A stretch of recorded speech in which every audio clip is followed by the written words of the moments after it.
लेकर के गए। चुनाव शुरू हुआ 1952 में और बीएसपी का गठन हुआ 1984 में। लगभग 32 साल बीत गया।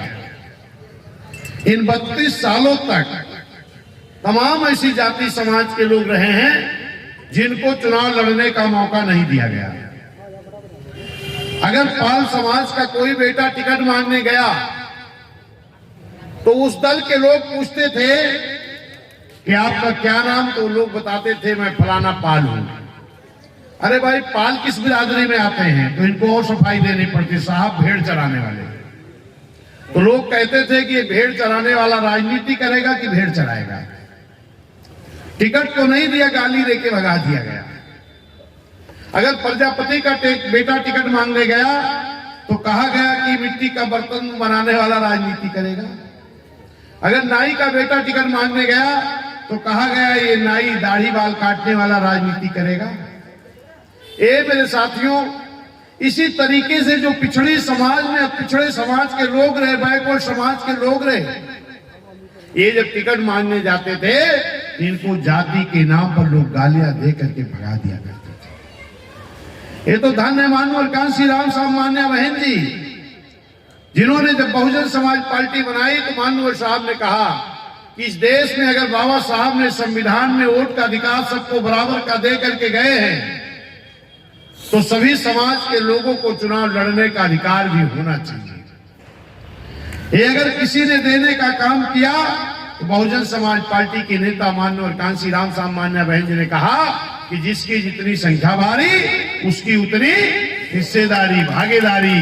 तब जाकर के बहुजन समाज पार्टी बनने के बाद दर्जनों टिकट पाल गढ़विया के बघेल के बेटे को, होलकर के बेटे को, दर्जनों टिकट मौर्य शाह के सैनिक अशरफ के बेटे को, दर्जनों टिकट प्रजापति को, दर्जनों टिकट यादव को, दर्जनों टिकट गुजर को, दर्जनों टिकट आपके जो इधर बैकवर्ड की और कौन सी जातियां हैं, ये जाट हैं, और इधर निषाद, कश्यप, बिंद, मल्लाक, मौर्य, शाक के सैनिक, सभी लोगों को, यानी बीएसपी ने कहा कि जिनको पहले भागीदारी मिलती थी उनको भी मिलेगा, जिनको कभी नहीं मिला उनको भी मिलेगा। तब जाकर के बड़ी संख्या में लोग जीत करके विधानसभा गए। पहली बार जब बहुजन समाज पार्टी की सरकार बनी मेरे साथियों, तो जरा गौर करिएगा, माननीय कांसी राम साहब भी उस वक्त मौजूद थे और सरकार बन गई। तो माननीय कांसी राम साहब ने कहा, एक हमारे यहाँ आर.के. चौधरी होते थे, बिना विधायक बने महेंद्र जी ने मंत्री बनाया था माननीय साहब ने। एक राज बहादुर जी थे, उनको भी बिना विधायक बने मंत्री बनाया गया था। और आर.के. चौधरी साहब से माननीय कांसी राम साहब कहते हैं कि भाई आप लोगों ने तो शपथ ले लिया, मंत्री बन गए, बहन जी मुख्यमंत्री हो गई, अब आप इस प्रदेश को चलाओ, मैं और दूसरे प्रदेश में जाकर के बहुजन समाज पार्टी को तैयार करने का काम करूंगा। और जब मानवर साहब निकलने लगे तो आर.के. चौधरी साहब लाल बत्ती की गाड़ी ला करके सामने खड़ी करते हैं और कहते हैं, आइए मानवर साहब इस गाड़ी पर बैठिए, आपको हम सीआफ करने एयरपोर्ट तक चल रहे हैं। धन्य मानवर साहब ने कहा कि लाल बत्ती गाड़ी ये मुझे नहीं मिली है, ये आपको मिली है, मैं लाल बत्ती की गाड़ी पर बैठ करके एयरपोर्ट नहीं जाऊंगा। ऐसे महान व्यक्ति इस धरती पर नहीं पैदा हो सकते। फिर आर.के. चौधरी साहब अपनी पुरानी अम्बेसडर लेकर के सामने आते हैं और कहते हैं, मानवर साहब चलिए। तो मानवर कांसी राम साहब उस बिना लाल बत्ती वाली गाड़ी पर बैठ करके जब एयरपोर्ट की तरफ जाते हैं और कुछ दूर जाकर के पूछते हैं, क्यों आर.के. चौधरी जी, मैंने तो निषाद के बेटे को मंत्री बनाया, क्या वो आ रहे कि नहीं? कहीं नहीं साहब आ रहे हैं। कहीं पाल के बेटे को मैंने मंत्री बनाया, वो भी आ रहे हैं, कहीं साहब वो भी आ रहे हैं। लोनिया चौहान के बेटे को, गुजर के बेटे को, जाट के बेटे को, निषाद के बेटे को, प्रजापति के बेटे को, नाई के बेटे को, विश्वकर्मा का बेटा।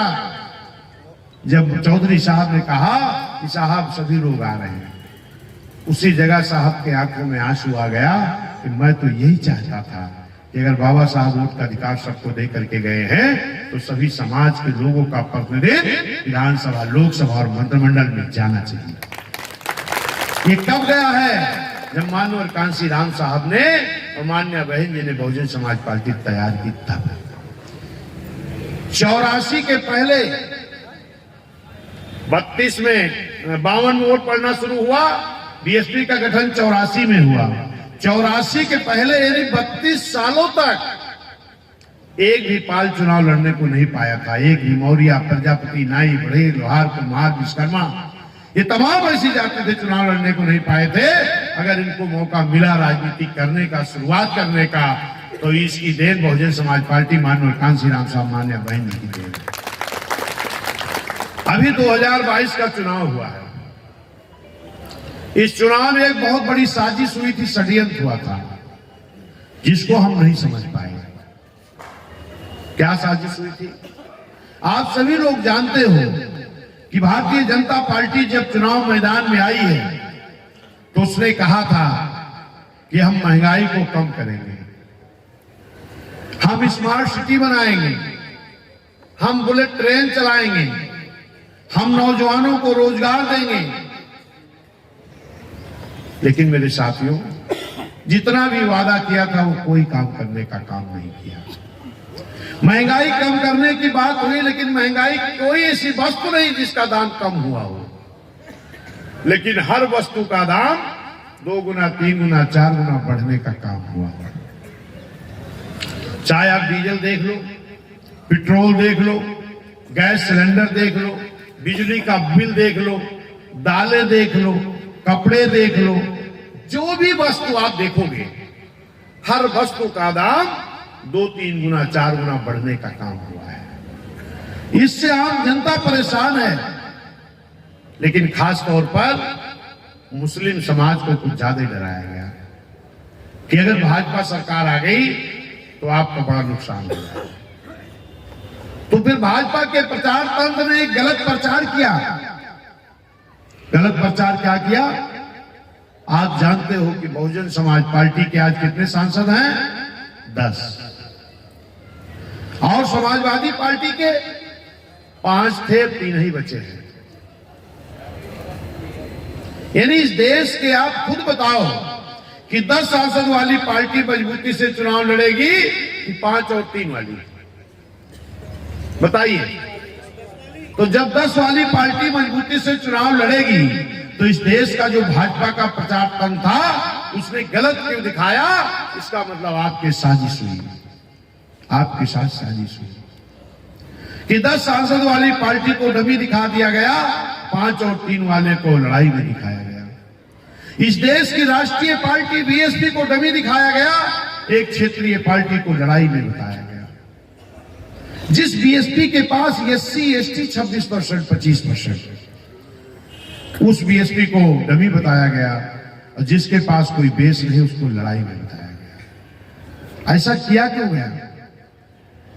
क्योंकि अगर बीएसपी को लड़ाई में दिखा दिया जाता तो भारतीय जनता पार्टी का 90% सीटों पर खाता नहीं खुलता। और जब समाजवादी को लड़ाई दिखा दी गई तो हमारा मुस्लिम समाज का भाई भाजपा के दिखाई हुई लड़ाई के आधार पर समाजवादी को वोट देने चला गया। और जब देखा तो 20% मुस्लिम भाई और समाजवादी के पास मात्र 7-8% बेस वोट। तो 20-8 कितना हो गया? 28, 2-3% माहौल का, 29, 30, 31 पॉइंट कुछ आते आते समाजवादी की साइकिल खड़ी होगी। लेकिन अगर बीएसपी को लड़ाई दिखाई गई होती, बीएसपी को भाजपा का प्रचार तंत्र सही रूप में अगर दिखाता, तो बीएसपी के पास एससी एसटी खाली 26%, और अगर मुस्लिम भाई आ जाता 20%, तो 26-20 कितना होता? 46।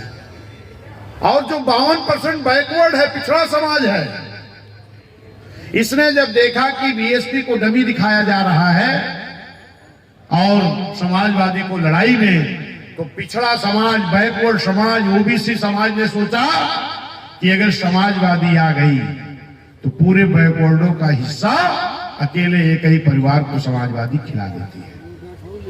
इसलिए ओबीसी समाज के लोगों ने बिना मांगे कहां वोट दे दिया? भाजपा को। लेकिन अगर बीएसपी को लड़ाई में दिखाया गया होता सही रूप में, और हम लोग भाजपा के प्रचार तंत्र में नहीं आए होते, अपने विवेक से अगर काम किए होते, ये मेरे साथियों, तो 26% SC/ST और 20% मुस्लिम, हम 46 हो जाते। और अगर 52% बैकवर्ड में से अगर पिछड़ा, यानी अगर हम 25-30% भी बीएसपी को दे दिए होते, तो 46-30 76 और 2-4% न्याय पसंद ब्राह्मण क्षत्रिय वैश्य को दे देता, तो 76-4 हम हो जाते 80। और कुछ माहौल का वोट अगर आता तो हम हो जाते 84-85। और अगर 50% भी वोट पड़ता तो बीएसपी का वोट हो जाता 82-83%, 42-43%।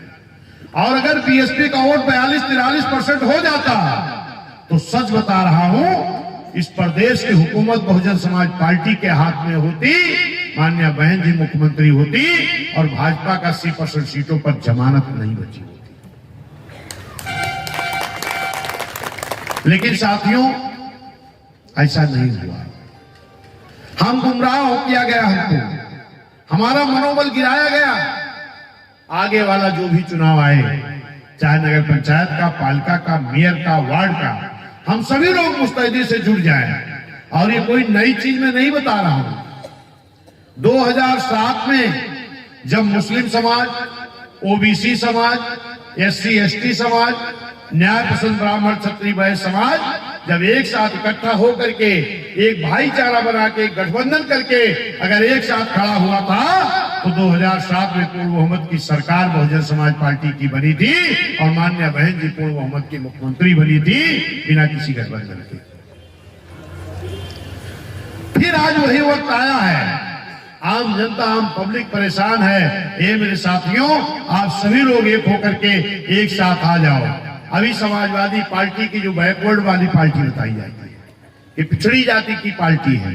अभी फिर भाजपा ने नगर पंचायत, नगर पालिका, टाउन एरिया, वार्ड, मेयर, सभासद का आरक्षण सही रूप से भाजपा ने लागू नहीं किया। जब सही रूप में आरक्षण लागू नहीं किया गया तो लोगों को कोर्ट जाना पड़ा। और जब कोर्ट गए, कोर्ट का निर्णय आया, तो भाजपा के लोग ये नाटक शुरू किए कि हम आपकी कमेटी बनाएंगे, सर्वे कराएंगे, फिर आरक्षण देंगे। फिर ओबीसी को बेवकूफ बनाया जा रहा है। और वहीं पर समाजवादी के लोगों ने कहा कि हम भी आरक्षण की लड़ाई लड़ेंगे। अरे आप लड़ाई क्या लड़ोगे?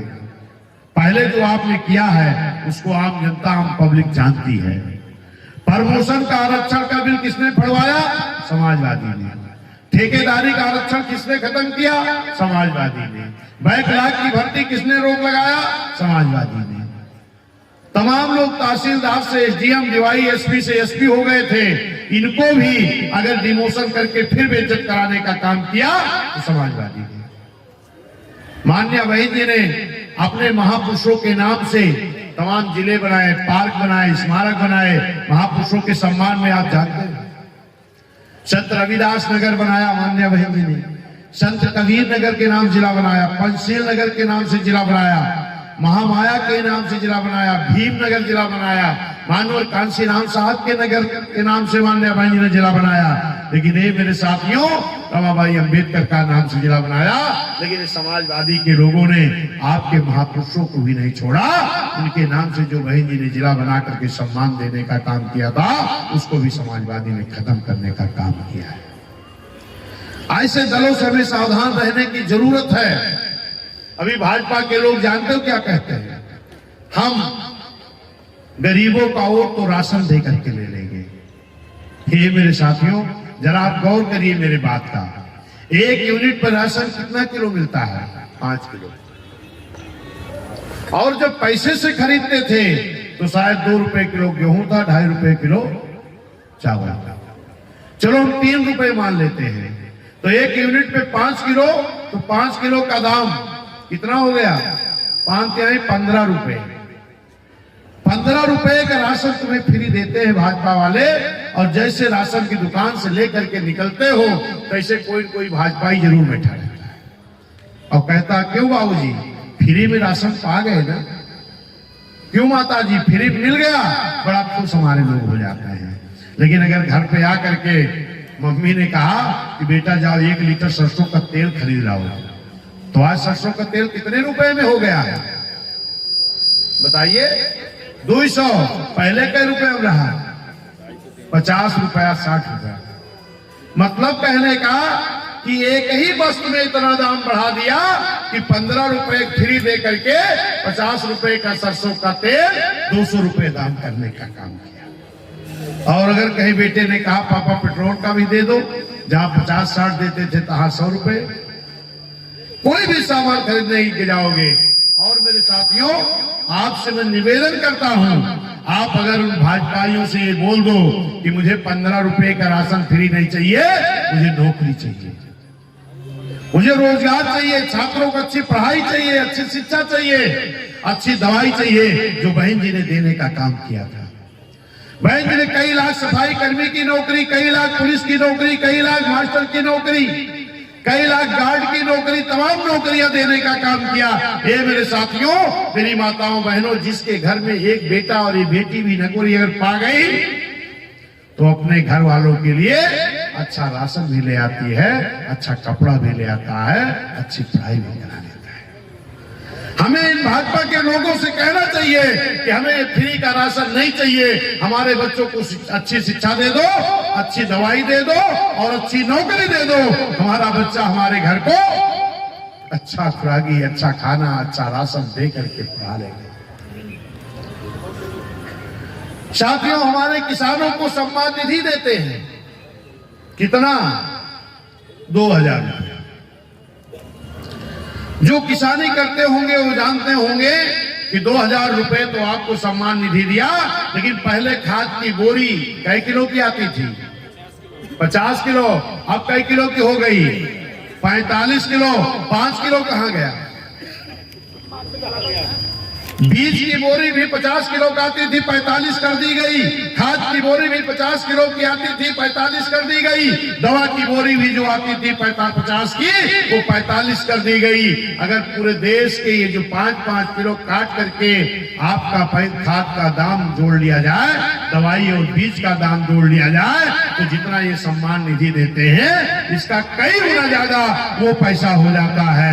इन्हीं की आपको बेवकूफ बनाने का काम हर रणनीति में राजनीति में की जा रही है। ये मेरे साथियों, मेरा आप सभी लोगों से निवेदन है कि आने वाले समय में जिस भाईचारा के साथ आपने 2007 में सरकार बनाई थी, उसी भाईचारा को पैदा करो, बूथ वाली तैयारी करो, बूथ पर वोट बढ़ाओ, वोट की समीक्षा करो, और जो पहले चुनाव हो नगर पंचायत, पालिका, वार्ड, मेयर, सभासद, महापौर का, इसमें भी बढ़िया रिजल्ट लाओ। और जब इसमें बढ़िया रिजल्ट आएगा तो विधानसभा में निश्चित है कि लोकसभा में आपका अच्छा रिजल्ट आ जाएगा। साथियों, क्योंकि आप लोग बड़ी देर से बैठे हैं, कुछ खास बातों पर हमने आपका ध्यान दिलाया है। साथियों, जैसे भाजपा के लोगों ने एक चीज और कहा था कि काला धन विदेशों से आएगा और आपके खाते में भेजा जाएगा।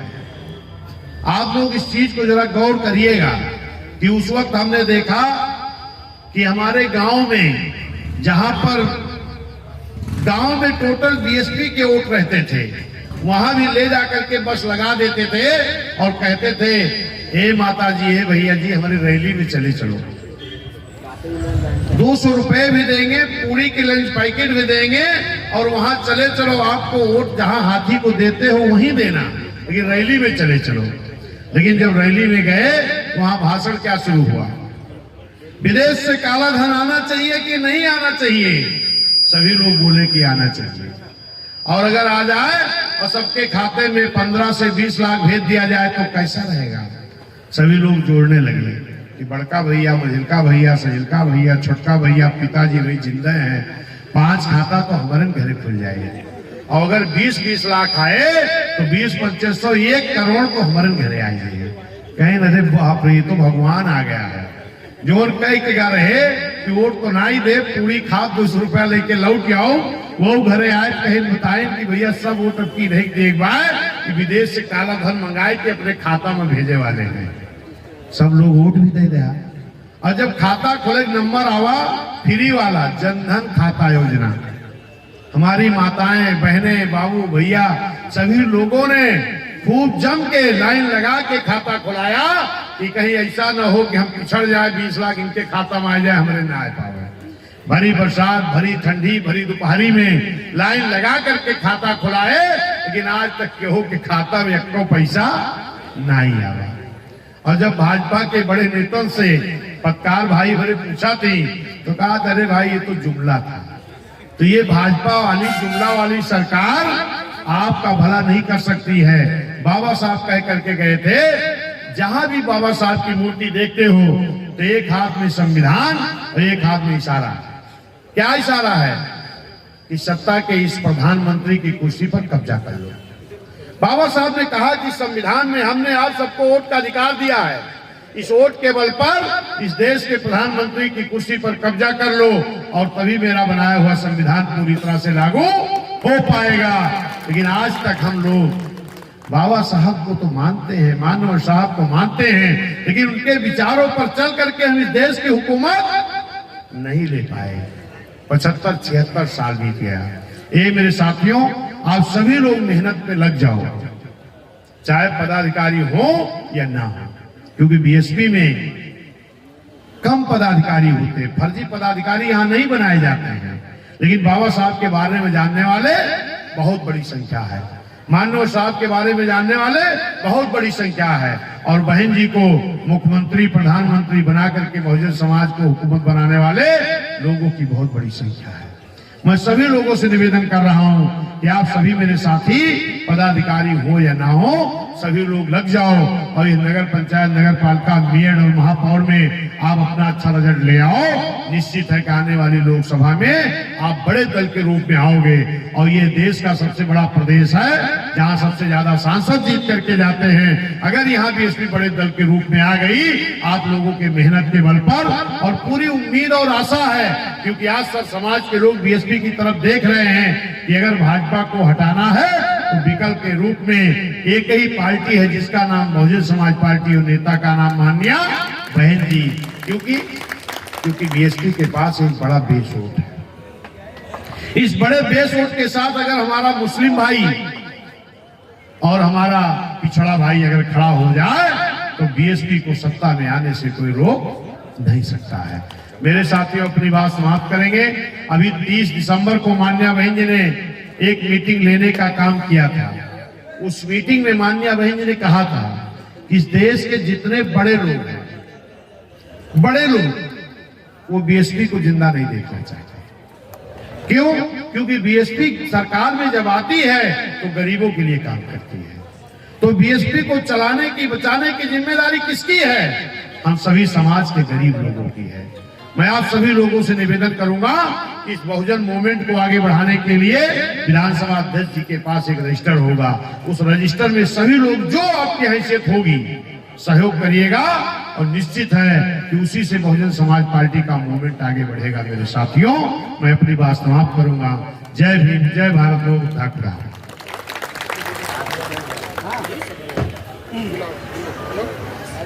वीडियो कैसी लगी आप अपने कमेंट्स के माध्यम से हमें बता सकते हैं और चैनल को लाइक, शेयर और सब्सक्राइब जरूर करें। धन्यवाद।